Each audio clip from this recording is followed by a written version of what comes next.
दोस्तों नमस्कार। मैं पंडित ब्रजभूषण शर्मा ब्रज फ्यूचर पॉइंट के सौजन्य से आप लोग के सामने एक बार फिर। दोस्तों, मैंने इससे पीछे पितरों के बारे में बहुत कुछ विस्तार से आपको वर्णन किया और अब आप लोगों की ही मांग पे मंगल 9 नंबर के रिपीट होने से, मंगल के होने से, ना होने से इनसे क्या नफ़ा क्या नुकसान होता है, आज मैं आपको बताना चाहता हूँ। क्योंकि मंगल एक सेनापति है और हर व्यक्ति की ग्रिड के अंदर यदि मंगल 9 नंबर मिस होता है तो क्या प्रभाव आएगा। क्योंकि अब 2000 सदी के बच्चों के पास 9 नंबर का अभाव है। मैं आज आपको 9 नंबर की रिपीट के बारे में बता रहा हूं और उसके बाद मैं 9 नंबर मिस होने के बारे में भी एक अच्छी वीडियो डालूंगा जो 2000 के बाद जिन बच्चों का जन्म है। दोस्तों, आपके सहयोग की मुझे आवश्यकता पड़ती है और मेरे सहयोग की आपको। अगर हम दोनों का आपस में कोऑर्डिनेशन अच्छा रहता है तो हमें दोनों को फायदा होता है। मेरा अभिप्राय इस वीडियो को, इस बात को अगर आपको सही लगती है तो जन कल्याण के लिए व्यक्तियों के पास पहुंचाने का प्रयास करें। हो सकता है एक छोटे से उपाय से उस व्यक्ति की स्थिति परिस्थिति में परिवर्तन आ जाए। आज मैं इस वीडियो में आपको इतने अच्छे उपाय बताऊंगा मंगल के और 9 नंबर के। देखिए, वैदिक में मंगल बोल दिया जाता है और न्यूमरोलॉजी में लोशो ग्रिड के अंदर 9 नंबर बोल दिया जाता है। हमारे ग्रिडों में 9 अंकों में मंगल का अपने आप में एक अलग ही महत्व है।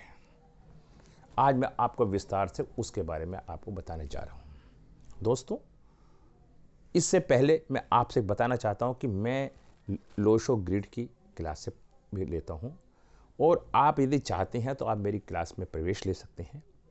और यदि आप मेरे से कुंडली भी दिखवाना चाहते हैं तो मेरा एक छोटा सा शुल्क होता है दोस्तों, वो आपको पेमेंट करना पड़ेगा। और ये पूछना एक नंबर ये है, इससे कोई फायदा नहीं है, क्योंकि आधा ज्ञान हमेशा व्यक्ति को परेशान करता है और गलत दिशा में ले जाता है। जो व्यक्ति मेरी वीडियो को देख के उस पर कमेंट करके मेरे पास आएगा, मैं उसे सॉफ्ट कॉर्नर जरूर दूंगा। ये मेरा आपसे वादा है। तो मैं आपसे इच्छा रखता हूं कि मेरे चैनल को आप सब्सक्राइब करें। आपके सहयोग से मेरा अब 6000 के आसपास सब्सक्राइबरों का आप लोग का सहयोग हो चुका है। तो आप जैसा चाहें वैसा करें। अगर अच्छी वीडियो है, अच्छा सब कुछ है, तो आप इसमें सहयोग जोड़ दें। दोस्तों, 9 नंबर अब मैं बताता हूं। 9 नंबर मंगल का होता है। 9 नंबर से व्यक्ति की इच्छा शक्ति को देखा जाता है। उस व्यक्ति में काम को करने का कितना जुनून है। यदि हमें ग्रहों के बारे में विस्तार से पूर्ण ज्ञान हो जाए तो हम अंधकार में, अंधविश्वास में फंसने का प्रयास नहीं करेंगे दोस्तों। क्योंकि 9 नंबर क्या संकेत देता है कि जुनून, इच्छा, पावर, एनर्जी, फायर एलिमेंट भी 9 नंबर से केंद्रित होता है। अब 9 नंबर किसी के पास एक बार आ जाता है तो ऐसा व्यक्ति मानववादी, आदर्शवादी, समाज की सेवा करने वाला और अपनी क्षमता से ज़्यादा कार्य करने की इच्छा रखता है। क्योंकि उसके अंदर एक महत्वाकांक्षा होती है और गलत सही की क्षमता होती है जज करने की। तो 1 नंबर होने पे ये सारे गुण होते हैं। 2 नंबर होने पे व्यक्ति कुल मिला के एक क्रिटिसाइज करने का नेचर आ जाता है। उसके अंदर सही गलत को बोलने की पावर बन जाती है, क्योंकि वह दूसरों की आलोचना, वो बहुत चतुर होता है, आदर्शवादी होता है, समझने की उसमें बहुत अच्छी क्षमता होती है, बुद्धिमान होता है। दोस्तों, अब 2 नंबर 9 नंबर 2 बार आने पे आपको ये मैंने बताया। अब 3 बार बताने पे मैं आपको बताना चाहता हूं। यदि 3 बार किसी के पास मंगल आ जाता है तो दोस्तों, मैं 1 मिनट का यहां पे विराम लगा के एक नई बात बताता हूं, फिर 3 नंबर के बारे में एक्सप्लेन करता हूं। यदि ग्रिड के अंदर कोई भी अंक 1 बार आता है अच्छा, 2 बार आता है बहुत अच्छा, और 3 बार आता है तो उसकी एनर्जी कम होनी शुरू हो जाती है, और 4 बार आता है तो उसकी एनर्जी और कम हो जाती है। तो मेरा कहने का अभिप्राय है कि 3 बार आने पे मंगल के अंदर जो आदर्शवादिता तो है ही है और दूसरों की मदद करने की क्षमता होती है, लेकिन कभी कभी ऐसा व्यक्ति जिद्दी प्रवृत्ति का होता है। यदि कोई भी बात उसे बुरी लग जाती है तो वो उस व्यवस्था को डिस्टर्ब कर देता है और कहता है कि नहीं, मैं सही हूं। एक अहम पैदा हो जाता है, अहंकार आ जाता है। और मैंने व्यक्तिगत अनुभव करा है, वैदिक कुंडली में आप देखना, ये रिसर्च है, अगर किसी के पास 3 बार 9 आता है 70% चेक करना तो ऐसा व्यक्ति मंगली होता है। ऐसा भी मैंने देखा है। तो दोस्तों 3 बार होने से आदमी में अहम आ जाता है।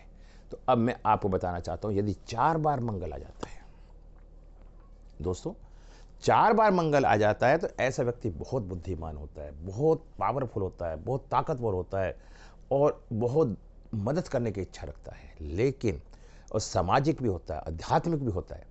4 बार आने के बाद वो जल्दी से किसी की मदद करने की इच्छा नहीं रखता, वो अपनी शक्ति के बारे में जान ही नहीं पाता, कंफ्यूज जैसी स्थिति हो जाती है। जिस तरह लोग कहते हैं कि हनुमान जी को अपनी ताकत का एहसास नहीं था, जब उनकी ताकत का एहसास दिलाया गया तो उन्होंने लंका भी जला दी, सब कुछ कर दिया। ऐसे ही 4 बार रिपीट होने पे उस व्यक्ति के अंदर, उस बच्चे के अंदर बहुत पावर होती है, लेकिन उस बच्चे को ये एहसास नहीं होता कि ये पावर कैसी है कैसी नहीं है। उसके हमेशा यदि उसकी ताकत का सही इस्तेमाल होगा तो सकारात्मक प्रयोग होगा, यदि वही ताकत गलत दिशा में चली जाएगी तो नकारात्मक प्रभाव हो जाएगा। अब मैंने क्या बताया, चारों स्थितियां बताया। अब दोस्तों मैं उपाय के बारे में बताना चाहता हूं। दोस्तों जिस तरह से वैदिक कुंडली के अंदर काल सर्प दोष, मंगल दोष, पितृदोष, ग्रहण दोष होते हैं, उसी तरह से हमारी लोशो ग्रिड के अंदर भी इन दोषों के बारे में बताया जाता है। अगर अंक जितनी बार रिपीट होते हैं, क्योंकि इनमें अंकों का खेल है, अंक अगर 3 बार रिपीट होता है तो खराब दोष बन जाता है, 4 बार रिपीट होता है तो दोष बन जाता है, 5 बार होता है तो दोष बन जाता है। तो उसी तरह से ये दोष होते हैं। अब ऐसी स्थिति के अंदर इन दोषों के अनुसार उस व्यक्ति को इन ग्रहों की रेमेडी करनी चाहिए और इन ग्रहों से सावधान रहना चाहिए। दोस्तों समय पहले मैं आपको बताता हूं कि यदि किसी की वैदिक कुंडली में मंगल नीच का हो जाता है तो मंगल को पावर में हिलाना चाहिए। मंगल को पावर लाएंगे, सब में पहले मंगल का रिश्ता हमारे भाई से होता है। यदि आपके पास आप देखना, नोट करना, 3-4 मंगल होने वालों के पास उनका भाई नहीं होगा। ये प्रैक्टिकल बता रहा हूं सारी बातें आपको। अब भाई नहीं होगा तब मंगल खराब है। ऐसी स्थिति में आज व्यक्ति को रिश्ते में भाई का रिश्ता होता है, वो मंगल का होता है। ऐसी स्थिति में हनुमान जी की पूजा करनी चाहिए। मसूर की दाल बहते हुए पानी में बहानी चाहिए। 3 मुखी रुद्राक्ष ग्रहण करना चाहिए। मंगल यंत्र की स्थापना करनी चाहिए। मुफ्त में दवाइयों को बांटना चाहिए। तंदूर में लगी हुई रोटी कुत्तों को खिलानी चाहिए और गुड़ का दान करना चाहिए।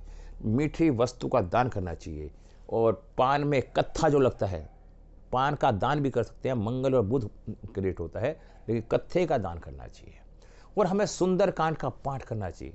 हमें हनुमान चालीसा नित्य नियम पढ़नी चाहिए और हमें मंगलवार के दिन प्रसाद बांट के आना चाहिए। अगर हम ये सारे कार्य करते हैं तो हमारी जो नकारात्मक ऊर्जा नंबर बढ़ने से हो गई है तो उनसे हमें शांति मिलती है। तो आज मैं इस पर आपको विराम लगाता हूँ और इसके बाद मैं अगली वीडियो के बारे में बताऊँगा, तो मैं इसी तरह से आपको बताता चला जाऊँगा। दोस्तों आपका सहयोग सराहनीय है और आप मेरे चैनल को सब्सक्राइब करें, लाइक करें और मेरी वीडियो को आगे से आगे शेयर करने का प्रयास करें। हो सकता है किसी का भला हो। नमस्कार, जय हिंद।